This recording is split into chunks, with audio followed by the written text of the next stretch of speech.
porque yo sé que lo que compro y le obliga a la legislación a poner la etiqueta a su composición y sé qué es lo que estoy comprando. Es un dato importante. Siempre tienen un origen subterráneo, no está al albur de variables. Por supuesto, son bacteriológicamente sanas y la legislación le obliga a que se envase en el punto de surgencia. Y, por supuesto, son aguas que son puras en origen.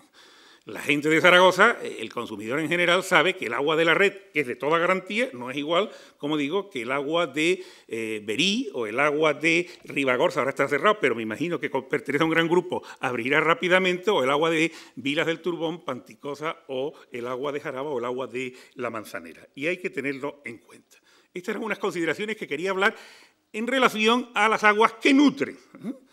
Vamos a hablar también del otro tipo de agua. Las aguas que curan.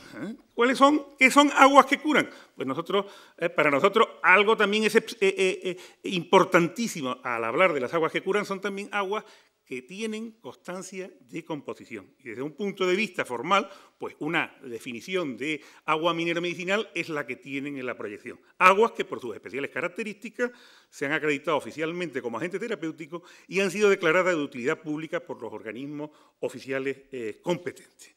En definitiva, ¿qué son las aguas minero-medicinales? Pues, como dice el emblema o el logo de la jornada, aguas que curan. Las aguas minero-medicinales son aguas que curan. ¿Y dónde están las aguas que curan? En los establecimientos balnearios. ¿Qué son los establecimientos balnearios? Pues, según nuestra legislación, servicios o centros sanitarios cuyo principal agente terapéutico son las aguas minero-medicinales. Entonces, otro concepto, otra idea que yo quiero que quede claro es la de balneoterapia, crenoterapia. ¿Por qué estos conceptos? Porque lo que en nuestro país le llamamos cura balnearia, resulta que los alemanes le llaman balneoterapia, y resulta que los franceses le llaman crenoterapia, y resulta que los anglosajones le llaman balneología, y entonces hay que tenerlo en cuenta. Entonces, crenoterapia o balneoterapia o cura balnearia para nosotros es la utilización con una finalidad preventiva o terapéutica de las aguas minero-medicinales con una finalidad de tipo saludable. Muchas veces cuando hablamos de balneario parece que hay que asociar a esos centros sanitarios con personas mayores. Cuando uno habla de balneario parece que es que los balnearios son personas mayores. Ya hemos visto en la presentación que hay otras personas que parece que quieren que los balnearios sean otra cosa. Bienestar, salud, etc. Indudablemente en los balnearios debe caber todo. No tiene por qué estar contrapuesto una cosa con otra. Lo que sí tiene que quedar claro es que el que va con una finalidad sanitaria, el que hace lo que decimos los hidrólogos, una cura de salud, tiene que tener prescripción médica, control y seguimiento médico y visita final e informe final médico. Y no distinguir del que va con una finalidad no sanitaria al balneario. Desde el punto de vista también de las aguas que curan, otro concepto que considero importante es el concepto de hidroterapia. Cuando nosotros hablamos de hidroterapia, hablamos de la utilización del agua potable ordinaria en la medida que, por sus propiedades, sobre todo de tipo físico, ya sea a la temperatura o mecánico, tienen unas acciones favorables sobre el organismo. No se necesita un agua especial. Normalmente se utiliza el agua potable ordinaria y, de hecho, en nuestro país hay grandes hospitales que, por el número de camas, tienen la obligación de tener en el servicio de rehabilitación una unidad de hidroterapia. Y también, a la hora de hablar de aguas que curan, tenemos que tener el concepto, aunque en Aragón ya veo que es menos importante, de lo que es la talasoterapia. Es cuando utilizamos el agua marina o del lago salado.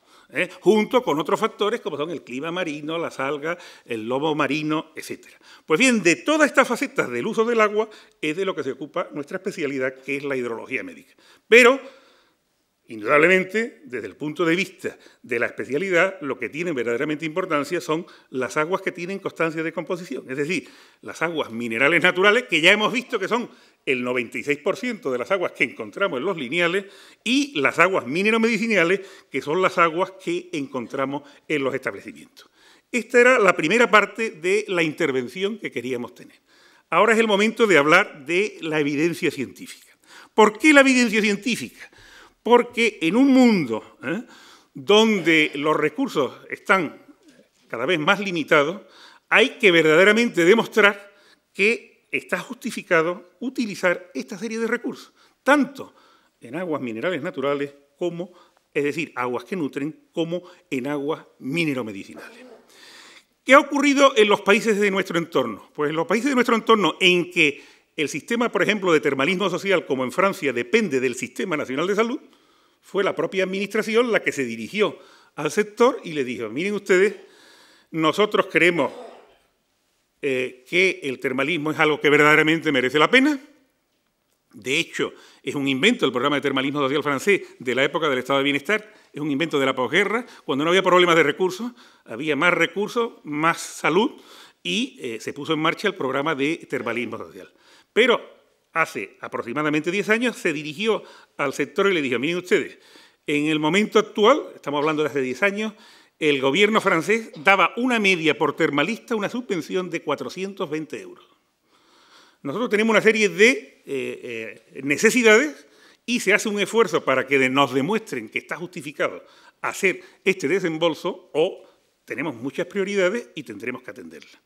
Y entonces el sector respondió poniéndose de acuerdo con los profesionales y crearon la Asociación Francesa de Investigación Termal. Desde el año 2004, primero se hizo un inventario de cuáles son las patologías que en la actualidad está justificado que se intervengan en termalismo, y desde el año 2004 hay, por cada termalista francés, la empresa termal da 1 euro y la villa termal da 2 euros para investigar en termalismo. Se ha creado una asociación totalmente independiente de la patronal y de la administración, con personas de mucho prestigio, que anualmente hacen convocatorias.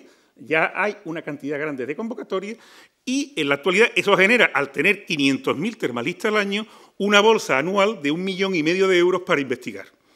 Como me decía el profesor Christian-François Roch, en Francia ahora mismo tienen más recursos para investigar que investigadores.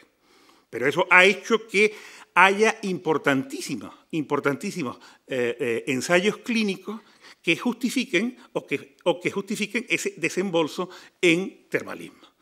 ¿Por qué? Porque se puede demostrar la evidencia científica de la cura termal. Ha sacado hasta su propio manual para la forma de hacer los ensayos clínicos y exactamente lo mismo ha ocurrido de otra forma en Italia. En Italia lo que se ha creado es la Fundación, la FORT, la Fundación de la Riqueza de la Investigación Científica Termal, por el mismo procedimiento. O sea, hay que demostrar, en Italia es más fácil, todavía hay más establecimientos termales, son casi 350, y prácticamente poniéndose solamente 0,1 euro por termalista se consigue casi 1,5 millones de euros, que lo hacen cada 3 años precisamente para que esta fundación independiente, también con profesores del máximo nivel, puedan investigar en termalismo. En el caso de España de las aguas que nutren, tenemos también que reconocer que la legislación es muy estricta. ¿Por qué? Porque prácticamente impide, en el artículo 10, el último Real Decreto por la que se rige el agua envasada, es decir, la reglamentación técnico-sanitaria de agua envasada, es del mes de diciembre del año pasado y entró en vigor el 30 de diciembre y entró en vigor el 19 de enero de este año. Es decir, es muy reciente. Pero la legislación obliga, por supuesto, en el caso que sea agua mineral natural, que estamos diciendo que es el 96% de las aguas, a que lo ponga la composición en el etiquetado, de ahí la importancia que tiene saber qué composición tiene el agua, y también impide que la etiqueta hable de indicación, denominación o otros asuntos relacionados con la salud. Tan solo permite 4 menciones, que puede ser diurética, indicada para la preparación de alimentos infantiles, indicada para dietas pobres en sodio si tiene menos de 20 miligramos de sodio, o puede ser laxante. Es el caso, por ejemplo, de un agua aragonesa como es el agua de la Manzanera.